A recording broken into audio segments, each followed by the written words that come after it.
Esto es así por la propia estructura de la sustancia. La MDMA es una sustancia que ni es una anfetamina, ni es un estimulante, ni es un alucinógeno puro como tal, sino que forma un grupo de sustancias que tienen unas características propias, a las que en el año 86 pues, un científico llamado Nichols le dio el nombre de entactágenos, de sustancias que sirven para tocar, para conectar con el propio yo, tocarse uno hacia adentro, ¿no? Que tiene unas connotaciones emocionales y sensuales, sobre todo en la MDMA lo nuclear es lo emocional, lo sensual, la pérdida del miedo, la desaparición del miedo de origen neurótico, y que carece además, en la definición esta que dan los autores, de un componente alucinatorio significativo. Cuando alguien toma MDMA en las dosis habituales, no va a haber elefantes rosas, no va a haber que las caras se descompongan. Todo se suele ver de una forma real, más bella de lo que la realidad cotidiana es, pero esta disminución del miedo permite ver las cosas de una forma más real, más brillante, tanto en la percepción a través de los sentidos como en la percepción del propio yo. De la misma forma, el control sobre los sentimientos y sobre las acciones es más sencillo que con otras drogas. Por otra parte, y relacionándola con el mundo recreativo, resulta que esta música electrónica, rítmica, repetitiva, que uno no entiende, o yo no entendía bien, en un estado de consciencia normal, adquiere otra consistencia, otra textura que casa absolutamente con la sustancia, ¿no? La música deja de oírse con los oídos para sentirse con todo el cuerpo y conformar una experiencia sensorial y cultural completa. Para hablaros de los riesgos, a mí me gusta entrar primero en la definición de riesgo, en la definición que nos da el diccionario, ¿no? Sobre lo que es qué es un riesgo. Gil Noval, María Moliner, que dice que el riesgo es la probabilidad de que aparezca un daño. Los profesionales antidroga se quedan en la palabra daño, nos hablan del daño, pero no nos mencionan cuál es la probabilidad. Yo no voy a hablar de los riesgos habituales que se cuentan habitualmente, el golpe de calor, la toxicidad hepática, los problemas de tipo psiquiátrico, porque son riesgos reales, riesgos que le suceden a las personas, pero que en probabilidad son de una probabilidad extraordinariamente baja. El British Medical Journal, que es una revista médica de referencia a nivel mundial, estima, y en España los datos son similares, que la probabilidad de morir tras tomar MDMA es estadísticamente similar a la probabilidad de morir por tomar una aspirina. Eso es así. Hay personas que toman aspirina y mueren de una hemorragia gastrointestinal, una hemorragia en el estómago, y la probabilidad de morir tras tomar MDMA es exactamente la misma, similarmente parecida.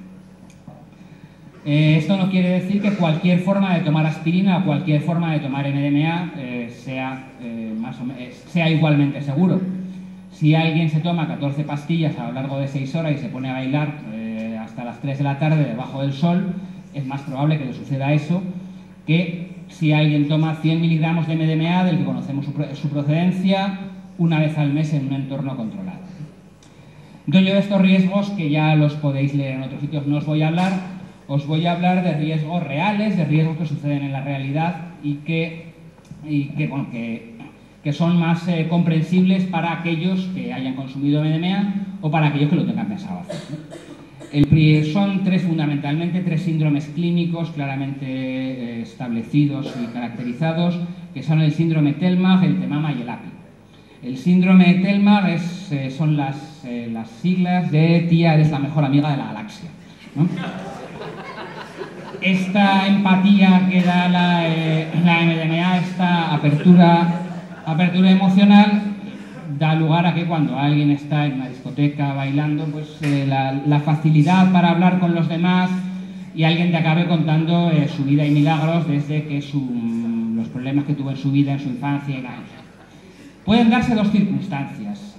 Una, que esta persona sea un amigo, sea un conocido, sea alguien que nos interesa, digo en un sentido emocional, Y en ese sentido creo que la MDMA puede ser una buena oportunidad para disminuir las barreras de tipo emocional y para hablar con tu pareja, con tus amigos, con tu familia, de cosas que resultan difíciles de abordar en un estado de conciencia. Puede ser que esa persona sea un perfecto desconocido, entonces en ese caso las normas de cortesía también indican decirle: vale tía, también tú eres guay, te quiero mucho, pero uno se puede permitir meterse debajo del bafle a bailar si es lo que le apetece en ese momento.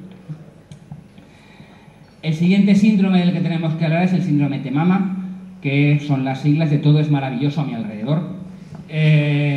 Puede resultar que cuando alguien toma MDMA tiene que ser consciente del contexto en el que lo está haciendo, ¿no? En esto es los espacios privados controlados, una casa de unos amigos, una reunión con gente conocida, son contextos sencillos en los cuales explayarse o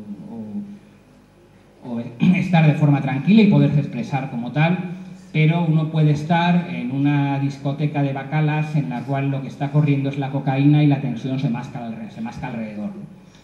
Puede pasar que en mi estado modificado de conciencia yo tenga unas ganas enormes de darte un beso por lo guapa que eres y por lo bien que me caes, y a lo mejor tu novio que va de coca pues le parece un poco mal, ¿no? Hay que ser conscientes cuando uno está en ese estado modificado de conciencia de que su conciencia está alterada y tiene que estar consciente de lo que sucede alrededor.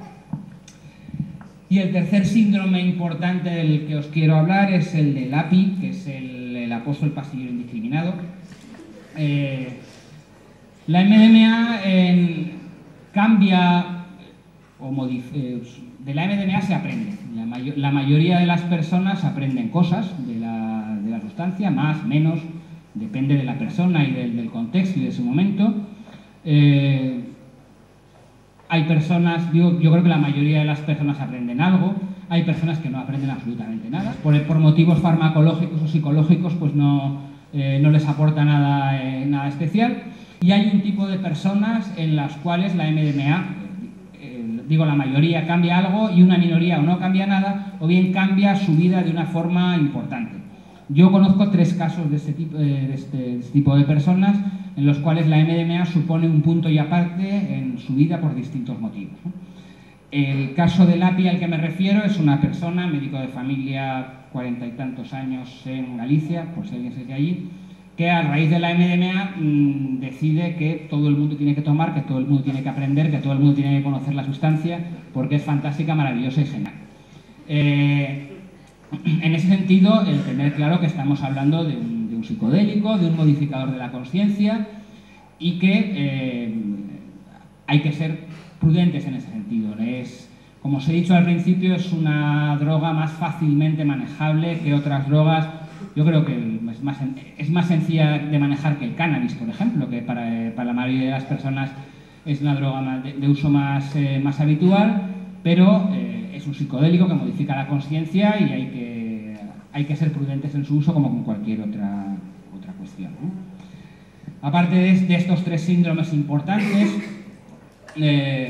nos faltaría hablar de 3 riesgos reales que suceden en la vida diaria. Uno es la tristeza del día siguiente, el midweek blues, se llama midweek blues en inglés. La resaca de alcohol da a la mañana siguiente cuando uno se levanta con la cabeza como un bombo.